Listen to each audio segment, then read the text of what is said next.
Hey everybody, it's me Amanda with Once in a Wild, and welcome back to another Once in a Wild Wednesday. We're really excited to have yet another special guest on the show, and we're going to learn all about her in just a little bit. If this is your first time joining us, Once in a Wild is a mobile zoo that services South Texas, specifically in San Antonio, Texas, and we've got a native San Antonian to meet you guys today on the live stream. So we are really excited to go ahead and get started, and let's just do that.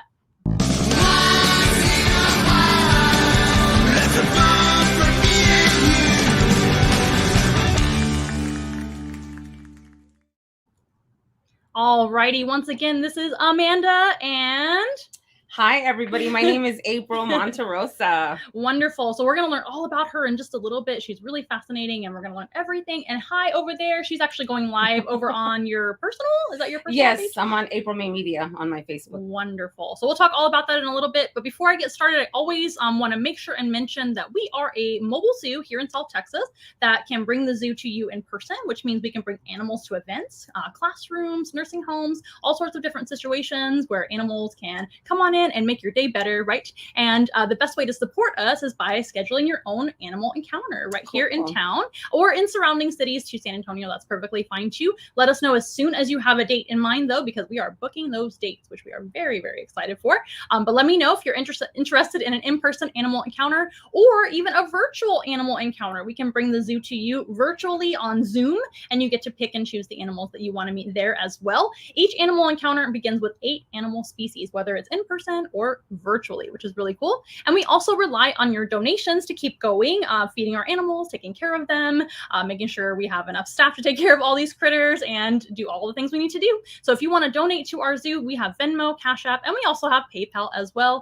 You can go to onceinawild.com and even donate to our Amazon wish list as well. Those are really fun ways to help us out. So that's over with. I just want to make sure and get that out of the way. So we do have another special guest on the show. We've been having lots of those lately. I hope you guys have been enjoying the special guests on the live stream. We don't do it each and every time, but we've had a lot of special guests, and we're very happy to have you, April. Thank you. So thank you for being here. Yes. And why don't you let everybody know who you are, what are you doing here, what you do for a living, anything about you. Go ahead. So again, my name is April Monterosa, and I'm the CEO of Live from the Southside Magazine. And I highlight all of the Southside San Antonio culture, interesting people, things to do, places to eat, and small businesses. Awesome. So what are some of your favorite places that you've gone and highlighted? Oh my goodness. I guess I would have to choose anything on Mission Reach. The San Antonio River runs through the majority of the South Side. It's very pretty. Area. Oh yeah. Hi, absolutely. Inga. Yes, we can highlight y'all's comments. By the way, if you guys watching want to go ahead and ask questions or say hello, give us some words of encouragement, anything at all, as long as it's family friendly out there, we can highlight your comment down below, as you can see.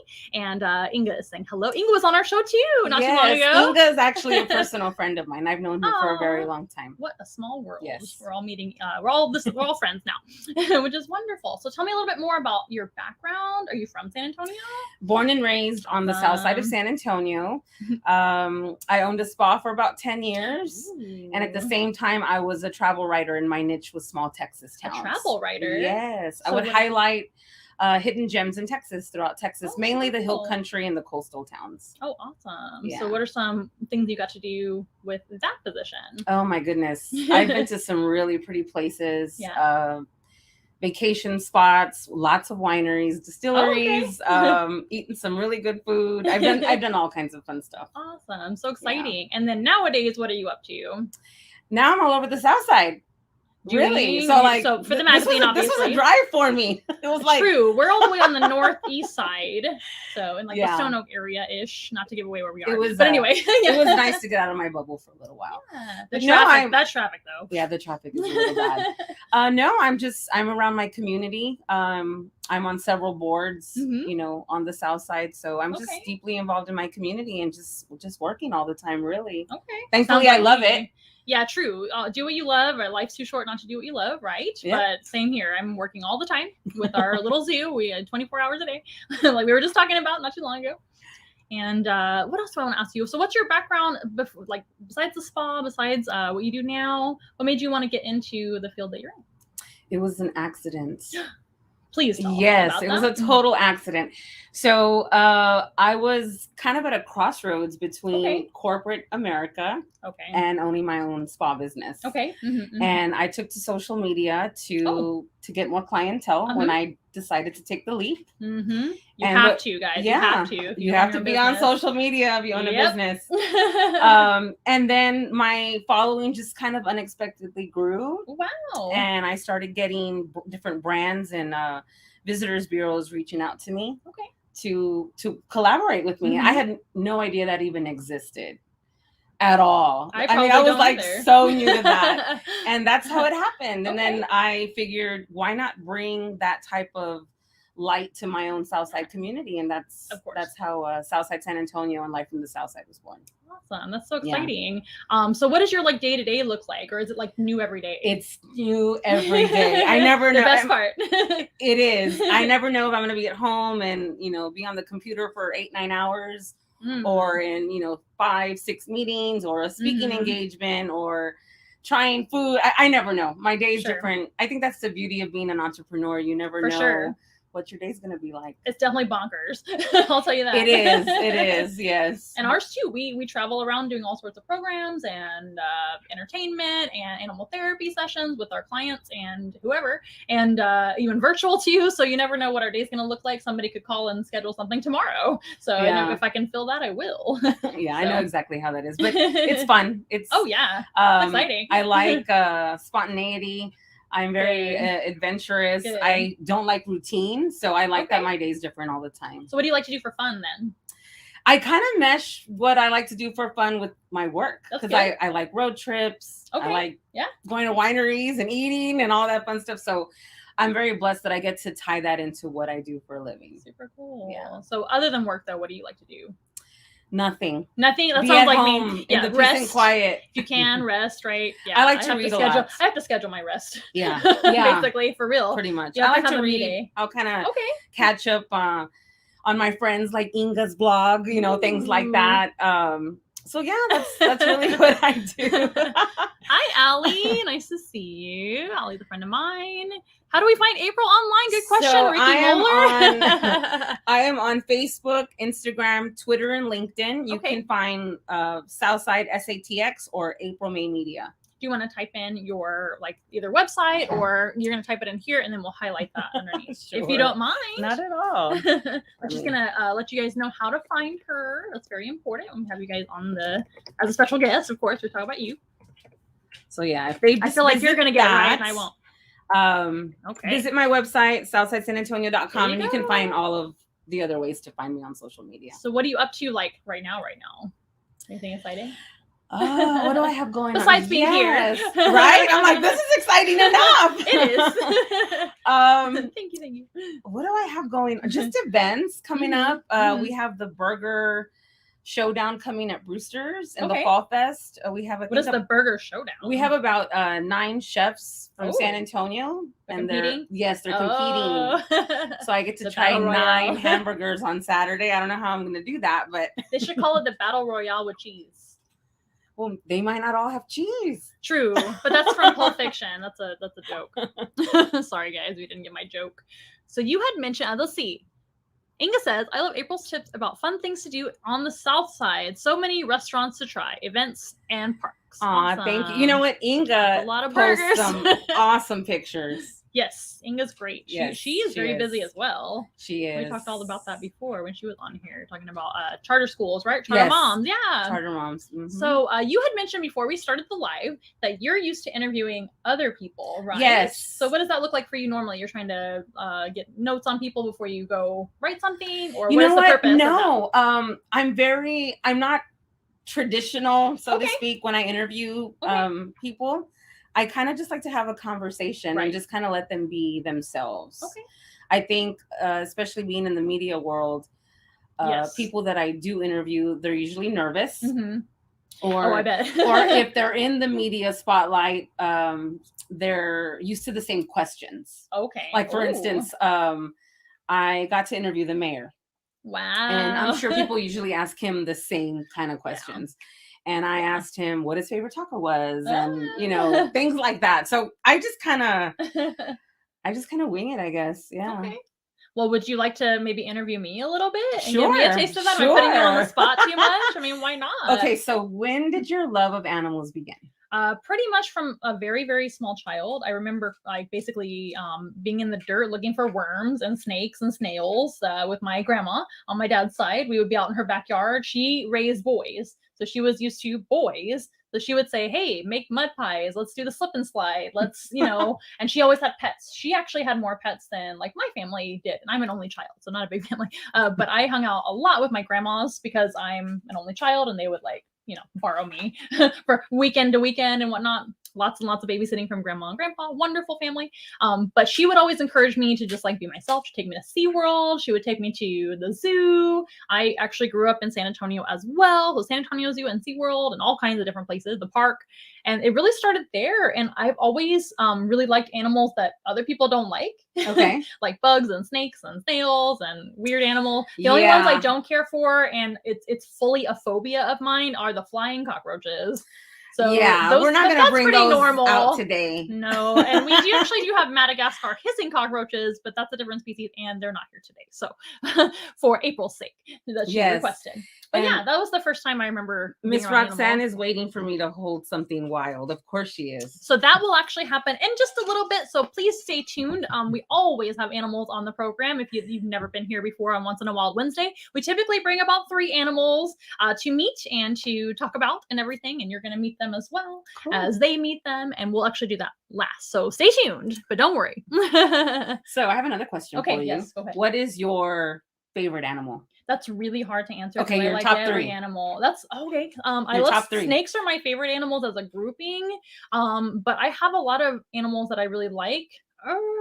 Top 3 is really hard too. Indigo snake is one of my favorite snakes. It's actually native of the United States, and they're an endangered species. They're mostly found in like the eastern United States, but they're a really large, slender snake called a colubrid. It's not like a python, and it's not a boa, and it's not a venomous snake. Okay. They're kind of like a rat snake or a bull snake. Don't they eat other snakes? They do. Okay. So indigo snake will eat anything as long as it's meat. They'll eat eggs. They'll eat fish. They'll eat frogs, other snakes, rats and mice and birds, and they're huge, but they're naturally tame to humans. Okay. So, or with humans, I should say. So, scientists that have studied them for a long, long time, they would go like literally just pick them up. Not that I recommend you guys doing that, because number one, they're an endangered species and very protected, and it's illegal. Also, you may not know what kind of snake is what, so please don't pick up snakes willy-nilly, right? But historically, they've been very, very just calm with humans for whatever reason. I don't know if they're just like brave. They don't bite, and they're big. They're just and they're solid black. They're awesome and iridescent. And then my favorite mammal is really hard to pick, but I really fell in love with marsupials for one. So like tree kangaroos and other kangaroos. But I also like babirussas. Do you know what a babirussa is? No, I do not. We don't have a babirussa at Once in a Wild or an indigo snake, but babirussas can be found at the San Antonio Zoo. Okay. They're a pig species, and they're naked. They look like a Xolo dog. Are you familiar with a Xolo dog? No. It's like a hairless Mexican dog. Yes, they're the Mexican hairless. They can be different sizes, but Xolo, it's like the dog from Coco, Dante. Yes.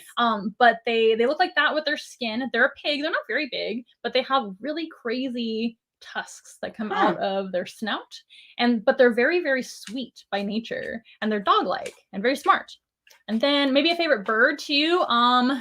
Favorite bird, maybe the cassowary, which is another animal we don't have. That's a big bird from Australia. That's very dangerous. They look like a dinosaur. Oh, wow. They kind of are the cousin of the emu and ostrich, and those are also at San Antonio Zoo. And I worked with both those species there. So those are some examples, but there's a million others that I love. That's cool. I like a variety of animals. It seems that way. What about your least favorite? Other than the flying cockroach? Other than that, you got 2 more. It's actually monkeys.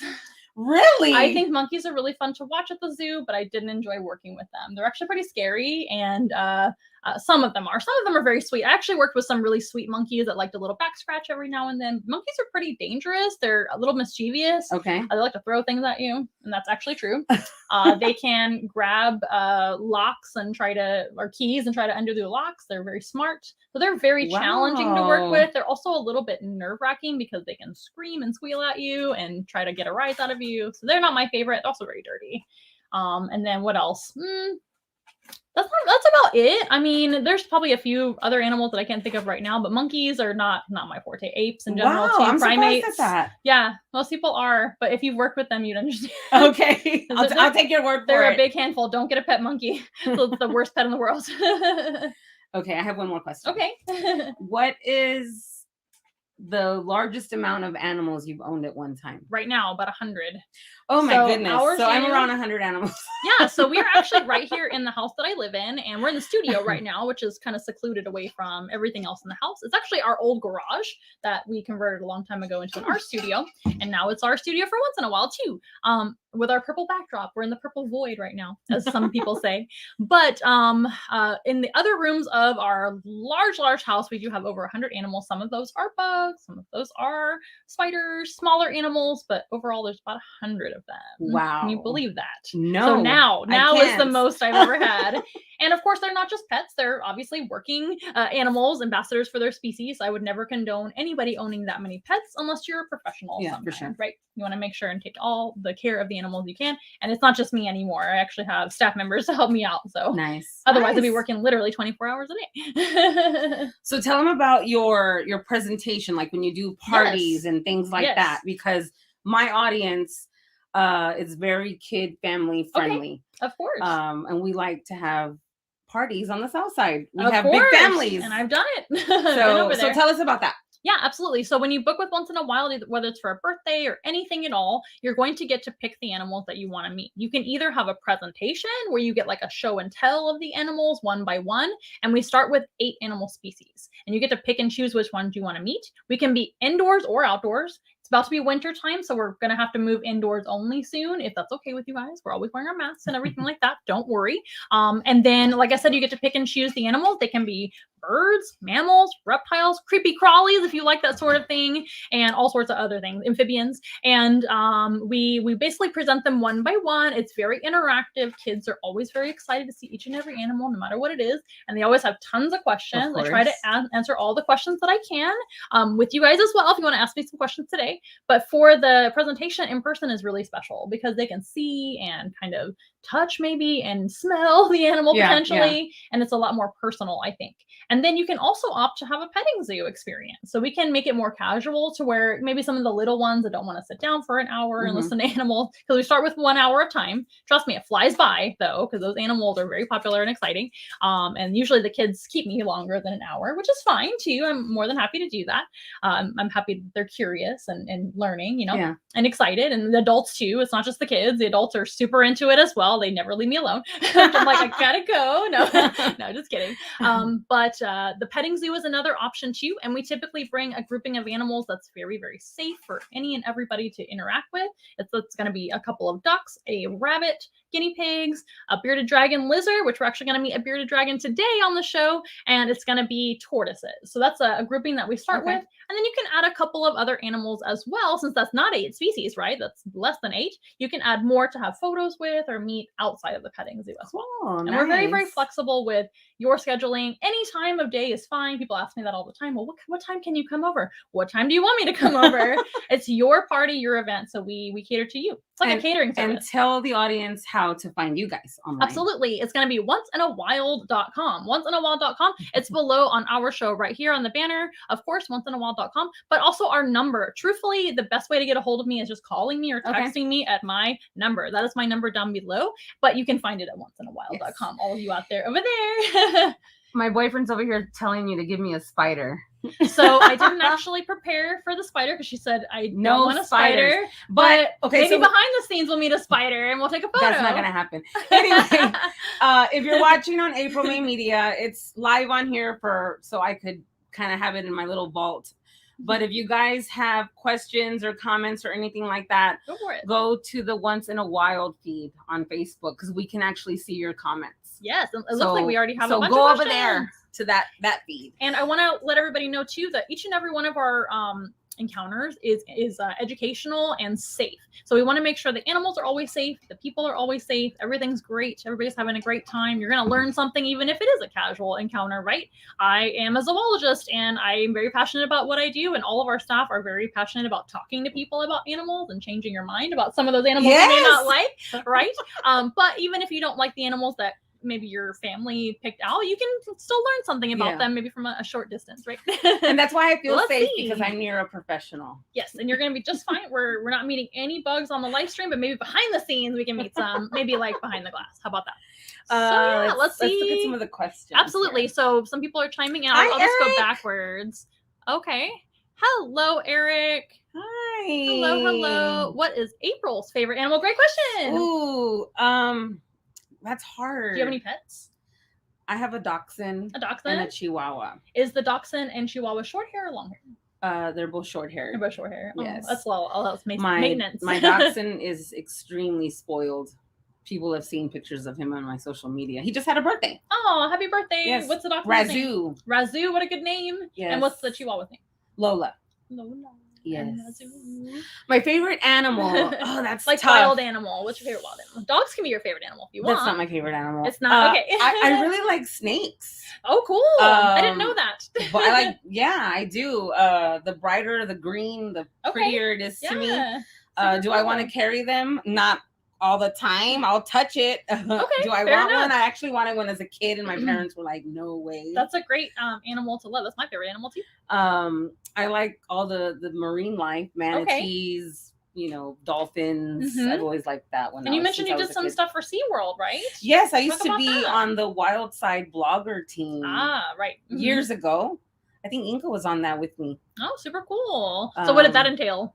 Just like kind of talking about pretty much, highlighting all the good stuff they do. Yeah, it was a lot of fun. Yeah, I loved working at SeaWorld as well. I worked there as well. SeaWorld's very I don't care about the rides or anything like that. I'm there to go see the animals and their landscape, the way they have it set up. It's kind of relaxing. It is super relaxing. Yeah. I recommend getting a pass and just enjoying it where you don't have to rush. I think it's the colors and then all the landscaping. And the atmosphere is just so fun and like pleasant, and it just feels like going home for me because I grew up there. Let's see. We're gonna go this way now. Allie says that's a lot of burgers. Yeah, we were talking about the burger. What is it called? The Burger Showdown. Burger Showdown. Borrow the kid. I don't remember what we were talking about. That was a while ago. Favorite animals are hard to choose. Yes, indeed. And indigo snake is a good choice. Thank you very much. You know indigo snakes. Allie's a friend of mine. The tree kangaroos. I remember those. They were always so sweet. Yeah, tree kangaroos are my favorite marsupials. Have you seen those at the San Antonio Zoo? They have them there as well. And I think they're by the bats, aren't they? No, they're actually over by they're in the Australian section. So they're kind of by where the Australian bird aviary is. Yes. Kind of by, like, on the way to the other kangaroos. So, like, literally right next door to the big kangaroos. And they have their own, like, special. Remember where the koalas were? Yes, Did you go see the I know koalas? Exactly what you're talking about. So now the tree kangaroos are in there because the koalas went back to their San Diego home, I think. I was part of the zoo troop, too. And the cassowary. Oh, super cool. Yeah. And the cassowary, yep, one of my favorites. You got to work with one as well. Yes, and they are quite dangerous, right? But I love them anyway, like working with a dinosaur. And monkeys. Yes, see? Another zookeeper here. Oh my goodness, I agree about the monkeys. The capuchins were devious. Yeah, capuchin monkeys are my least favorite monkeys. They are quite crazy. And, Charles is jumping the gun and asking us what animals we're going to see today. Well, we'll get to that in just a second. I think we'll go ahead and start with the animal portion in just a little bit. What are our spirit animals? Ooh, I don't know. Sometimes I feel like my spirit animals are really lazy. And sometimes I feel like it's one that bounces off the walls. So maybe depending on my I don't know. What do you think? Mine's probably like some crazy mystical creature. Are you a fan of Harry Potter? No. Okay, I'm never not. mind. My brother is and my sister-in-law. They love that stuff. I'm not. No. I don't know. That's a tough one. I'm gonna get back to you on that, Eric. That's a good question. I mean, yeah, me too. Let's think about that for a while. Another snake lover, yay! And birds. Oh, dolphin and birds, yay! And Harry Potter. So Charles, tell us your Harry Potter Hogwarts house. Mine is actually Slytherin, like the snake. It's shocking. Okay, very good. You guys feel free to let us know if you want to know anything about the animals as we see them, or if you have any questions about either one of our careers or career paths or what we do for a living, etc., and anything at all. Chupacabra. The spirit animal or your favorite animal? I think that's his spirit animal is what he's trying to say to us. So you're a Hufflepuff. A lot of animal lovers are Hufflepuffs, but I happen to be a Slytherin. So there's actually a special quiz you can take online to see what Hogwarts house you were supposed to be in. So shall we start the animal encounter? So I think I'm going to start with a mammal. If that's okay. Yeah, sure. And it's a really cute one. Everybody loves her, but she's quite pokey. and quite sharp. So I'm going to do the holding for you. Okay. But the second animal, sorry to step away. The second animal, I'm going to actually have you like kind of touch a little bit and stuff like that. So don't worry. So, oh my goodness. Gosh. That looks like a toy. I'm going to hold her up to the camera for everybody. She does look like a toy. This is Shirley, and she is a hedgehog. This is an African hedgehog. So, of course, they're from Africa, Yeah. right? African hedgehogs are from Africa. There are other species of hedgehogs, though, from different places, like Europe. They are from Asia as well. There's several Asian hedgehogs, and there's a couple of different African hedgehogs as well. This is called the African four-toed hedgehog or the African pygmy hedgehog, and that just means they're tiny, right? Look at her. Look. She's showing you her 4 toes. You got to make sure we count the toes. Yep, 4-toed hedgehog. She's got a little leg in the air. She's sitting back on her own beanbag chair right now. And these guys, of course, have a special ability to roll up in a ball very easily, just like that, and kind of sit on their own bottom like that and kind of tuck and roll. But it also serves the purpose of protection, right? So she's covered in spines. And she might hiss at us, but don't worry, I won't let her get you. So that's just that's her voice. That's her way of saying, hey, please don't eat me, etc. And that's how they stay safe, because a hissing animal is usually a universal language of, hey, leave me alone. Hissing, okay. I'm hissing, I'm upset. Don't eat me, etc. These guys are very solitary. They don't really like the company of anyone, even their own kind. They prefer to be all alone. They do raise their babies, of course. That's the only time they're gonna come together for breeding, of course. And then they have their little babies. Their babies are called hoglets. Little hoglets, and they are born soft, thank goodness for mom, right? And then eventually, here in a few weeks, I think their spines get hard, and these are just their hairs. They cannot shoot their spines out or anything like that, but it serves as armor for them, and they tuck and roll and kind of like tuck their head away, tuck their legs away, of course, unless they're wanting to stick their leg in the air like she was doing. But that helps to keep her safe from all the predators in Africa and even the European hedgehog in Europe, etc. So very few predators eat hedgehogs because they're way too much to bother with. Look at her. She's like showing off her new pedicure. I know. Look at my toes. So these guys are awfully wiggly to hold. That's why I prefer to hold her like this until she's just not, into it anymore. What else about these guys? They are insect eaters. So their favorite food is termites and other bugs. In Africa, they live around termite mounds. If you've been to the zoo and other places that have replicant termite mounds, they're like very big mountains to animals. And the termites build them out of sand and dirt and their own saliva. And then it makes like a huge, giant anthill, basically. And a lot of animals live underneath them in holes that the termites have made and dug. And they'll live around them and eat the termites, but only at night. These guys only come out in the night. They're a nocturnal species. And like I said, they only have really few predators. The main predator is going to be the owl. Okay. And that's because the owl has the tools to be able to eat something so sharp if they want to. They don't really prefer a hedgehog because they're very hard to eat even for an owl. But owls have long toenails, right? And talons, toenails that are talons. And they have a long beak that is a lot easier to eat an animal instead of a soft mouth. So these guys are really impressive to me that they can actually not get eaten by almost everybody. Shirley, do you have any questions about her? No, I don't. That's so silly. So these guys, a lot of times people like them for pets. Really? But I do not recommend hedgehogs for pets. I always want to say that because a lot of people want to go out and impulse buy wild animals, and they see them on Instagram and they think, oh my gosh, that's a perfectly tame animal and it's domesticated. They're not really domesticated. They're actually wild animals. And as you can see, she's already kind of over it. Yeah, she's a little, they don't last very long. Feisty. They don't last very long with holding. They don't bite usually, but their spines do all the work for them. And they do get kind of cranky after a little bit of time. But she's so cute. They're also only out at night, so you'll never see them in the day. They will be tucked away, and if you disturb them, they'll be angry about it. Also, again, they're not social. They don't enjoy being held. Yeah. And a lot of people are actually allergic to them. So if you have never been around a hedgehog and you decide to adopt one, or you have your kids adopt one and you guys have been handling them and then you check your hands, you might have a rash on your hands because some people are on contact allergy or have contact allergies to them. Isn't that interesting? But they are a predator. They only eat like insects and lizards and smaller mammals than them, which is rare, but mostly insects. But they're not an herbivore at all. She's being so silly right now. They're really cute though, you guys. They have a great sense of smell. They have a long, skinny nose and big ears to hear with really well as well. Surely. And tiny little beady eyes, so terrible eyesight. But they get around at night by their sense of smell mostly. Oh, really? You're okay. And this is how hedgehogs usually act, by the way. They just want to be put down. But Not great at seeing at night. Nobody really is anyway, right? Except for a few animals that are nocturnal, but she's the opposite. She's got beady eyes, but she'll get around by feel, by smell, and hearing as well. Pretty cool. Did you guys out there have any hedgehog questions? I feel like I have a few questions. Yes. How big can they? Oh, whoops. How big can they get? This is as big as Shirley's ever gonna get. She's about 3 years old, which is middle-aged for these guys. It is not old at all. I'm sorry, it's not young at all. Is what I meant to say. It's middle-aged, so she's not gonna do any more growing. Some African pygmy hedgehogs are a little bit smaller or bigger than her. She's kind of medium.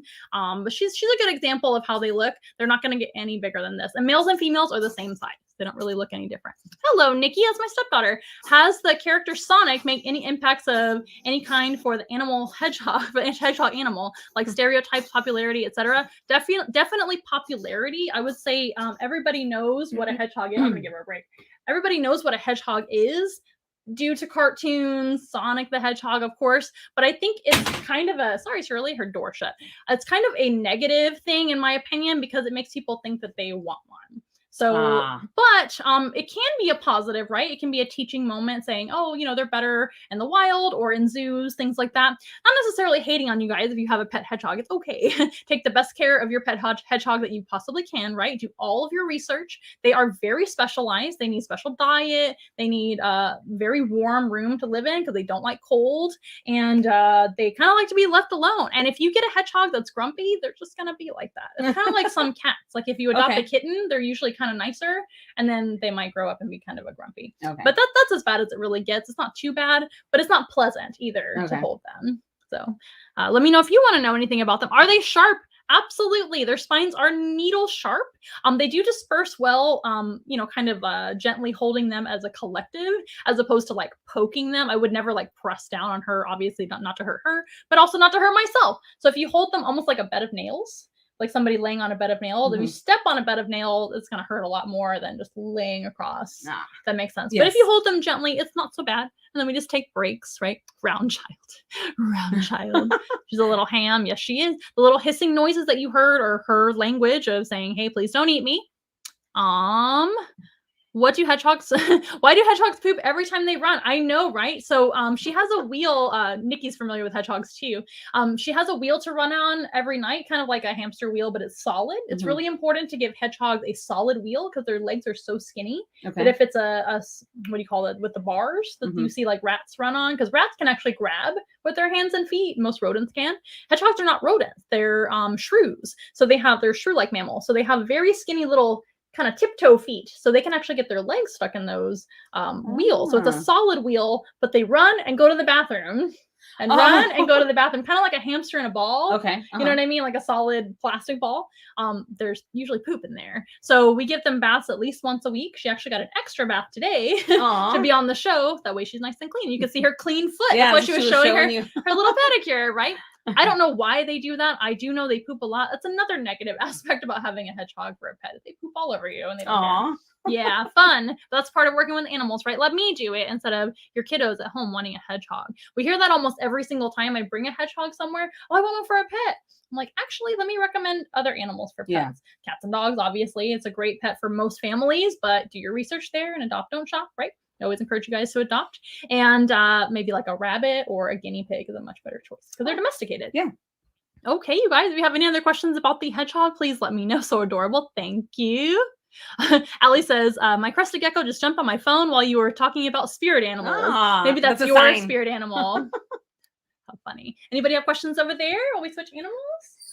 No, I think they're all That is okay. Sounds good. Thank you guys for joining us. If this is your first time joining us, hello. Welcome back to another Once in a Wild Wednesday, or welcome for your first time. I'm here with April from Live from the Southside. Don't forget to remind everybody. And she's our special guest today, meeting our 3 animal what do we call them? Animal ambassadors, sure.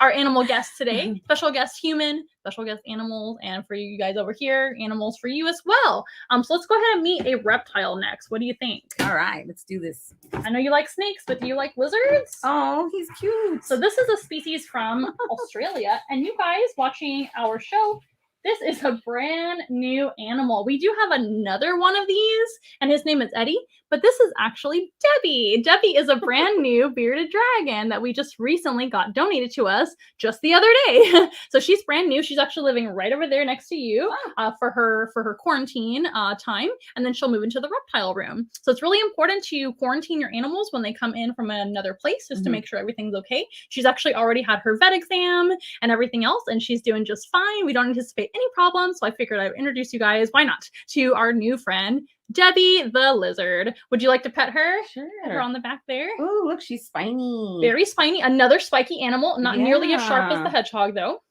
A lot of people do have bearded dragons for pets as well. Always do all your research. They actually do have very special needs and health issues as well. So always make sure you have a veterinarian on call, or that's accessible to you if you would like a bearded dragon. But they are wonderful, calm lizards. They are from Australia. This is an Australian lizard natively, and they're kind of found all over Australia. They are omnivores, which means they eat a little bit of everything, just like us humans. We can eat salad and fruits and vegetables and meats, right? And her favorite meats are bugs, just like our hedgehog friend. Can y'all see her beautiful face? You can see why they call them the bearded dragon. Looks like they have a big beard. This is actually a girl bearded dragon. Can you show her back? I can't show her She's back. you really can't. I mean, you can see her color, She's obviously, kind of a red but color. It doesn't look like in person. It's super pretty. Yeah, she's super red. Yeah. And they do, in the care of humans, breed them for different colors. So I'm sure she was selectively bred for her coloration, which is pretty exciting. If you guys have seen Eddie, our other bearded dragon, he's a standard bearded dragon, just as cute, in my opinion. You see her red beard. That's a good example. But he looks totally different in coloration. Maybe you can see him afterwards behind the scenes. She's also, unfortunately, a little bit overweight. So we are going to be working on that. No worries. And it's okay. That does happen very commonly with bearded dragons, because they'll eat anything you put in front of them, because they're omnivores and they think that they're never going to eat again, I guess. Kind of like some cats, right? We're talking about cats. That's what happens when you move to San Antonio, all the tacos. Yes. I think that's what happens. No more tacos for Debbie, our little Debbie. So we will be working on her body condition very soon, but she is super cute. Dude looks like a lady. That's funny. I saw that. Oh my gosh, you're so funny. Yeah, the bearded lady. I know, I didn't think about, maybe we'll call her the bearded lady as well. Super cute. These guys are really cool. They're of course reptiles. They're cold-blooded, which doesn't mean they're like cold-blooded. It just means they don't have their own body temperature. They take on whatever temperature is in the room or outside, and they warm up by going into the sunlight or into something warm, and they cool off by going back into the shade. And that's how they regulate their own body temperature. It's really important for these guys to get a UV lamp or natural sun, because they can't actually develop correctly and have the right bone growth and development, and they can't digest their food properly either. So not only do they need heat, they need the UV light as well. You can see her ears. She has those ear holes on the side of her head right there. It's not another eye. You can see her beautiful gold eyes too, looking at you guys. They have ear holes so they can hear really well. They see very, very well as well. Way better than the hedgehog. She can see clear across the room, clear across the grasslands and the areas in Australia where they're from. They see very, very far away and in full color, which is pretty neat. They're also a diurnal animal. You know what that is? No. Diurnal is the opposite of nocturnal. So we're diurnal species as well. Yeah. So we have a lot in common. Super omnivores, cool. Diurnal. Well, that means they're going to be found roaming around in the daytime and sleeping at night. They'll usually try to find somewhere safe to go sleep, either kind of grabbing onto a tree branch and kind of like tucking away and blending into the tree. In the wild, they're not really red like this, so they'll be brown and they'll look just like the side of a tree. And not necessarily a tall tree like that, but more of a tree branch, kind of like what she has over there. Kind of like, hugging the tree, and then they'll just go to sleep. Or they'll try to find somewhere safe. They have to be safe at night from predators, right? She's pretty. Thank you very much. Pretty color. What do you guys think out there? She is our brand new animal. This is a first for Once in a Wild Wednesday. You guys are getting to meet little Debbie over here for the very first time, and I'm sure she's going to be a frequent here on the channel and also in person as well. So what do you have? You have any questions about her? I don't. No questions. No, I taught you everything you need to know. Yeah, she's very chill. She is very chill. Bearded dragons are known to be very calm by nature. They can run when they want to, and they can actually run pretty fast, but they kind of see humans as no threat in the care of humans. They kind of adapt very well, especially. Yeah. How much does she weigh?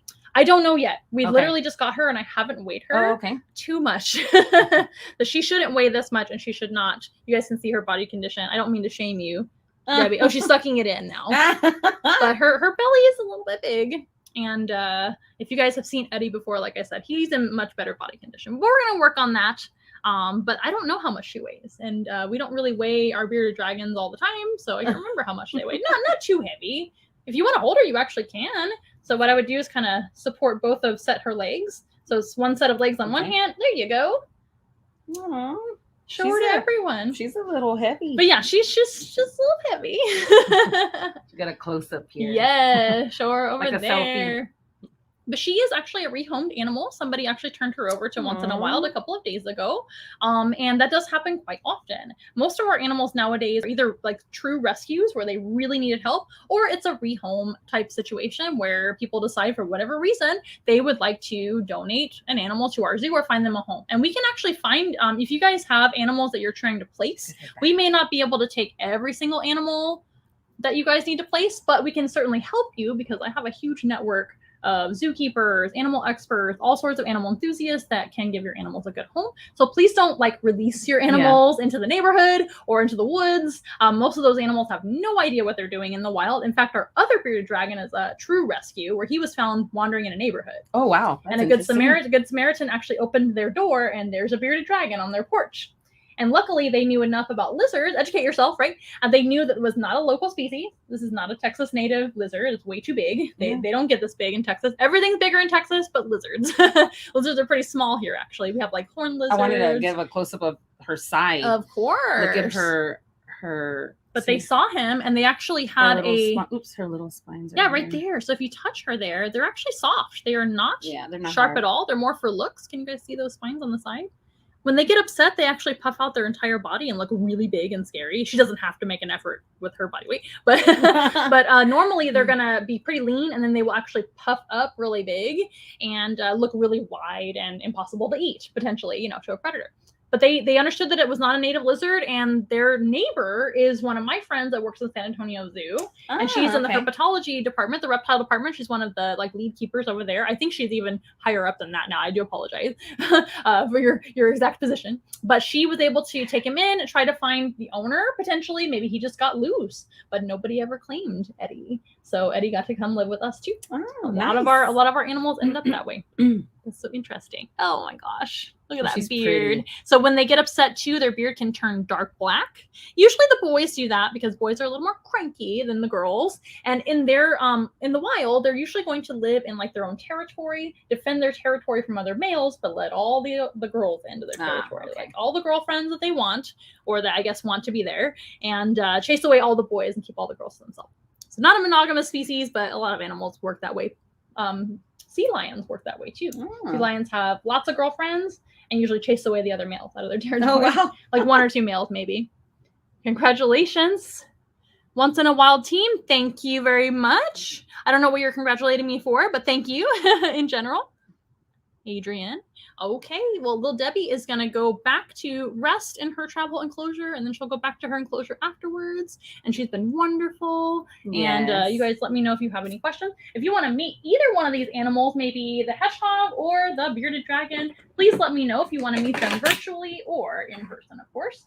And so now I'm going to turn it over to you just for a couple of seconds while I go get the last animal for you guys. It's going to be a bird and another Australian bird, or an Australian animal. She wasn't a bird. She's a reptile. I'm actually going to bring the enclosure here. Okay. And then we'll work the bird from the enclosure. Okay. So if you could just talk to people while they wait, why not? All right. What else are you here for? Hi, everyone. I'm taking over the show. Yeah, go ahead. So we got to get Once in a Wild over on the South Side. We have a lot of events. I think our families would totally enjoy this. I think it's a safe way and educational way for our families and our friends to meet all these beautiful creatures. Oh, how pretty. Keep it going. Keep it going. Gotta shut the door first.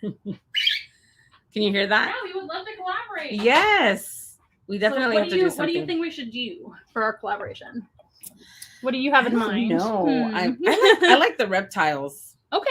We can mix it up though and do, whatever you guys want. You pick the Yeah. animals. We have to do something. Absolutely. Yeah. Okay. We ready to meet the last animal? Yes. I'm gonna get his food first because he's got to work. Look, for treats. look, he's ready. He's so excited. So you guys, we're gonna meet another Australian native. It happens to be a bird, of course. You probably heard him, and I already told you.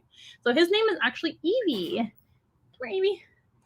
Oh, good boy, Evie. This is Evie, but Evie's actually a male cockatiel. He's very friendly, so don't worry. Okay. Worst case scenario, he'll fly around the room or land on your head. Step up.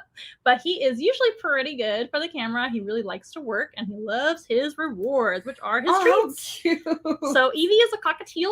They do look like this in the wild. They don't have. They do have special colorations, but he doesn't have that. He looks like a wild cockatiel, which is gray with white on his wings and a pretty yellow head and orange cheeks, which is my favorite part about how they look. Come here. Good boy. Don't flinch. Don't flinch. Challenge, right? Good boy. He is fully flighted, as you can see. He can fly if he wants to. And he's working for his favorite food, which happens to be seeds. Seeds are just a sometimes snack for our birds. They actually get a varied diet of different vegetables and pellets as well. It's very healthy for them. Keeps them from getting too chunky as well, because that's usually a big problem for captive birds is getting too heavy. A lot of people do clip their wings. We actually don't clip their wings, so they can exercise a lot more by flying around. It's a lot of good exercise. So you let them fly around? Absolutely. Really? So they have their That own is room. cool. They have their own room. They're actually put away at night so they can eat their dinner separately because we have several birds. And during all day, for hours and hours, they're out in the room to fly around in a safe space. And they're all not clipped, which is wonderful. They're actually a lot easier to take care of when they're not clipped because they end up being less aggressive. They have the option to leave if they want to. That makes sense. Exactly. They So have what more if somebody's freedom forcing you? yeah. Exactly. They have a lot more exercise Yeah. and they have that outlet as well. I get bored really easy, fun so I trick. can relate to that. Yes, they do. Birds are very, very intelligent like humans, and they do get bored very fast. They're also very noisy, so please think twice or 3 times or 4 times before getting any sort of bird because they're very noisy. But Evie's a great bird. Aww. Evie can talk a little bit. I don't know if he will on camera, but the best way to see if he will is show him a mirror. Because his favorite thing is himself. Right, Evie? Okay, say something. What about a little kiss? That's cute. He's like, oh my gosh, I found the most beautiful bird I've ever. There he Oh, goes. he says, hi, Evie. Say it a little louder. Oh. Oh, okay. You got to show them here. Oh, yes. Can y'all see him? So he actually does talk quite a bit. He says quite a few words. We're still working. We're still working on asking him to say words on cue. Yeah, but he says like hi, and he says all the other animals' names and calls them over, and he says hi, Evie. I'm trying to think what else he says. He sneezes. It's really cute. He does like a fake sneeze, etc. Do you want to see if maybe he'll land on your hand? I bet he will. Let's see. Do you want to do it? So put a flat hand. Like I'm going to put some food in your hand and hold him nice and high for everybody to see. Let's see if he'll do it. I'm gonna go here. Good job, Evie. He's not usually very shy. He's not really into being pet or scratched or anything like that, like some other birds do. Okay. But that's okay. That's just not his love language. Some birds are like that. And but yeah, birds are messy. He's dropping food everywhere, all over the place. They do also go to the restroom about every 5 to 10 minutes. Do you know why birds that fly go to the bathroom so often? Why? It's to keep them lightweight. They just get rid of it immediately so they can be nice and light, and that's easier to fly. Flying is actually a lot of work and energy. It takes a lot of work and energy, and being lightweight is a lot easier. Birds in general are very, very lightweight. They're made of, they have feathers all over them. They have semi-hollow bones. Oh, you just found another treat on your hand. Very good. They have semi-hollow bones. They're kind of like hollow, but with like a structure inside of it, so semi-hollow. They have less internal organs than mammals and other animals like reptiles. So they're just designed to be lightweight. You ready? Come here. Good boy, Evie. Good job. He's also in the parrot family, cockatiels, cockatoos, all the other those type of birds, right? They're going to be in the parrot family. You can actually tell by a couple features on their body. It's 3 features. One is going to be their beak. Their beak is curved downward and functions like a wrench to open up nuts and seeds. The cockatiel has one of the weakest beaks of all the parrots, so their bite is not very strong at all, but they still have the ability to bite a little bit. but they're a little bit weaker than most. Sorry, Evie, you're weak. Than most parrots. Most parrots, even little parakeets, budgies, parrotlets, have a very strong beak and they can bite you very hard. He can't, so it's very nice. But birds in general that are parrots have a strong grip, and they can even lift their entire body weight just by their mouth. That's pretty impressive. And then another feature is going to be their toes. So they have what we call zygodactyl toes, which means 2 toes in the front and 2 toes in the back. And most birds have 3 toes in the front and 1 in the back. If you pay attention to like songbirds and grackles and things and pigeons, they have 3 and 1 instead of 2 and 2. And that gives them a very strong grip to be in the tree and not get blown away, and also to climb trees and even use their foot for a little hand and have more dexterity that way. And the last thing is going to be their stance. So when birds like this that are parrots, they usually are resting. They're sitting up straight, almost like a person. So I know he's like leaning all over the place right now, but when he's at rest, in general, he's going to be sitting more up straight than, or upright than other birds that are more pointed forward, like a toucan or a grackle or something. I love like his that. color. Thank you. Gray is pretty. I think so too. I think the gray is so pretty. Very pretty. And the bright face. It's 2 different shades, isn't it? Kind of is, right? Like a dark, yeah, it is. Dark and light, very beautiful. And he thinks he's beautiful, right? You saw that. And the orange cheeks and yellow face, the brighter the better, and that's how he gets girlfriends in the wild. Okay. But they don't have multiple girlfriends like the bearded dragon. They actually mate for life. So they're a monogamous species. So they'll find their mate, and as long as nothing happens to either one of them, they'll stay together for the rest of their life and raise babies together. They can have anywhere from 2 to about 7 babies each time they breed, and they'll both sit on the eggs. They'll both feed the babies and take turns doing so and giving each other breaks. They're great little families. And do you know what they feed their babies? What? It's not milk, right? Worms? No, not worms. These guys are actually herbivores. Oh, I don't think okay. I mentioned that before. They eat mostly seeds and nuts in the wild and also vegetation. In the care of humans, though, it's important to feed them far less seeds because they're not flying as much and exercising as much. You want to go back to her? What? She's got a treat. Oh my goodness. So what are you giving him? So right now he's getting millet seed, which is a really tasty treat for sometimes for training, not every day. So it keeps it's special to him because he doesn't see it every day. So as you can see, he really likes it. But it's also good for them too for when it comes to being a treat. But these guys will feed their babies the same exact food that they're eating, just pre-digested. So they will vomit into the baby's mouth. Yum! And it'll be nice and warm, like formula for them or baby food. And that's how they feed their babies until they're weaned. And they can fly away and be their own bird, right? But they're great parents. Most parrots are very good parents. So let's see who else has he wants questions. to go back to mama over Maybe. He wants to just keep working. Back and forth, back and forth. Come here. Good boy. Let's see who else. She's very observant. Well, Evie. Oh, I thought maybe you were talking about the. Oh, hello. Speaking of stealing the show, get back over here. He was ready for his close-up, Mr. DeVille. So I think you were talking about the bearded dragon. Oh my gosh, stop it. Very observant. I saw that. Oh, I love it. That's fine. You can be there. I don't even know what you guys are asking. Oh, close up. Yep, a close up. Can Evie speak Spanish? Not yet, but we can work on that. He can be a regular San Antonian, right? Hey, don't turn off the show. No, I told you. Come here. I told you they have a mind of their own. Look at his hair. It like stuck up. So the crest that you see there, come on, Evie. No. Come on. Oh, so he sees his own reflection in the camera. So there's like a little piece of plastic on the camera. You are so silly. That's how birds are. They do whatever they want. So you have to basically convince them that they want to do the things that you want them to do for treats and rewards. That's part of animal training. Oh my gosh, we almost lost everybody. I know. You almost turned off the computer. Maybe it's an opportunity. Nope. Guess not. He's just gonna stay out. That's okay. That's fine. So anyway, close up. Yes, he can't speak Spanish yet, but that would be pretty cool and impressive if he could. Some birds, I've heard a lot of Amazon parrots speaking Spanish. Oh, cool. It depends on what the owners are doing. Yeah, they'll mimic you. What else? Usually it's the male birds with the vibrant colors, but with the cockatiels, it looks to be a different story. It's actually not. So he is brighter than a female cockatiel, actually. So the females. They're both gray. The females actually have more of a gray face, though. Evie, you are not being behaved today. I'm very embarrassed. So, the female cockatiels actually have a lot more gray and different, like, kind of whites and grays mixed together on their face. So their face is not nearly as bright as the males. The males are brighter. So that is usually the case. Not every species of bird is like that, though. Some females are just as brightly colored as the male. So the ones that you see in the Care of Humans sometimes are special colors too. I guess Evie's done. That's fine. I see what Evie did. You messed up my hair. Oh my gosh. So that mohawk on the top of his head that you guys saw is called a crest. And the crest is kind of like their eyebrows. It gives them expression.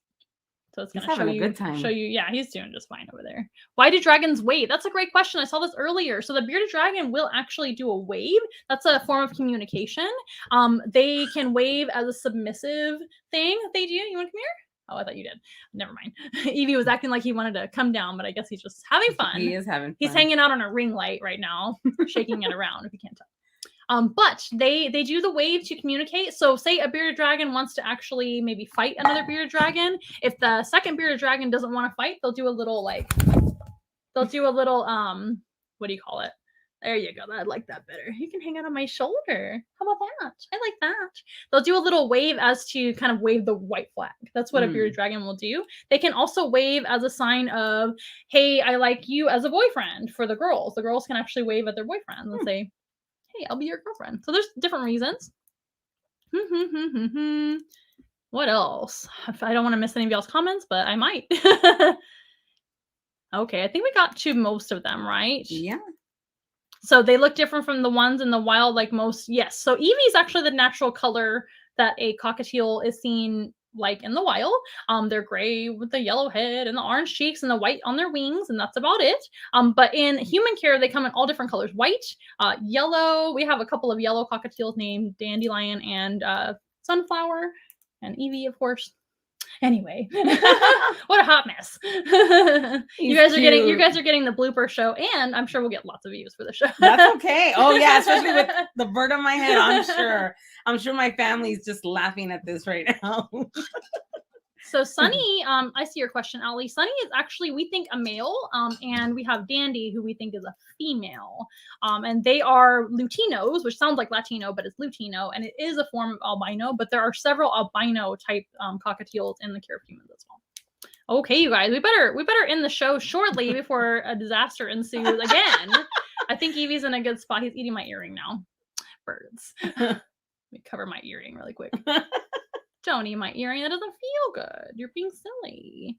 Anyway, well, it was wonderful having you on the show today and very entertaining. Yes, it was. Thank you, Evie, and thank you, little Debbie and Shirley, the hedgehog, of course, for being here. Thank you, you guys, for being here, to you guys.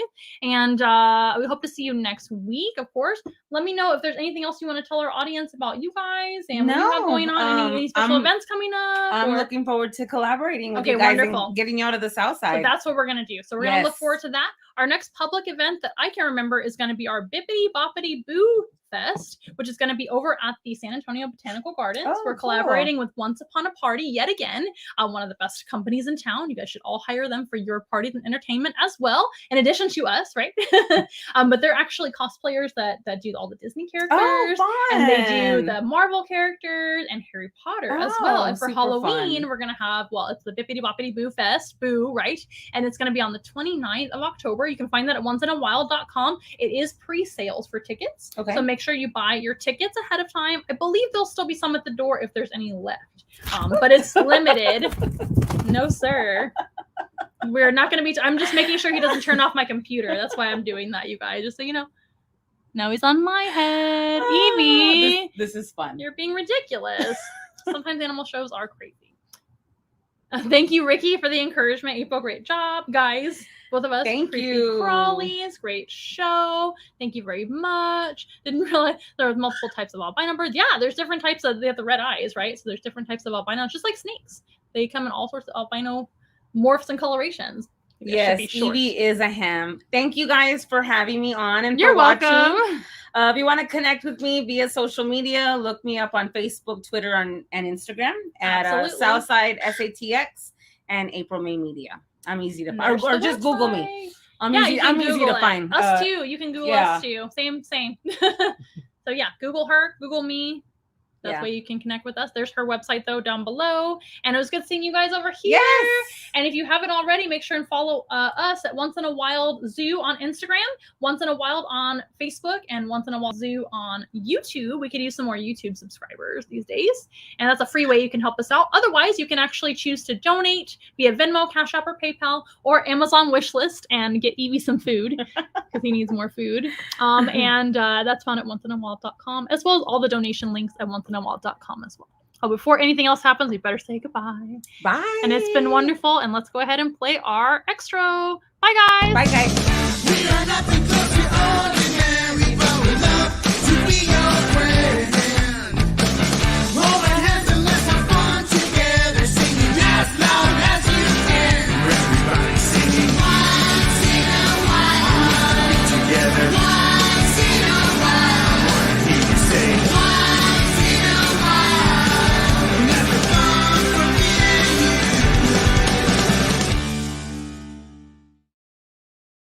Okay, everybody. We'll see you next week. Same time, same place, Facebook and YouTube.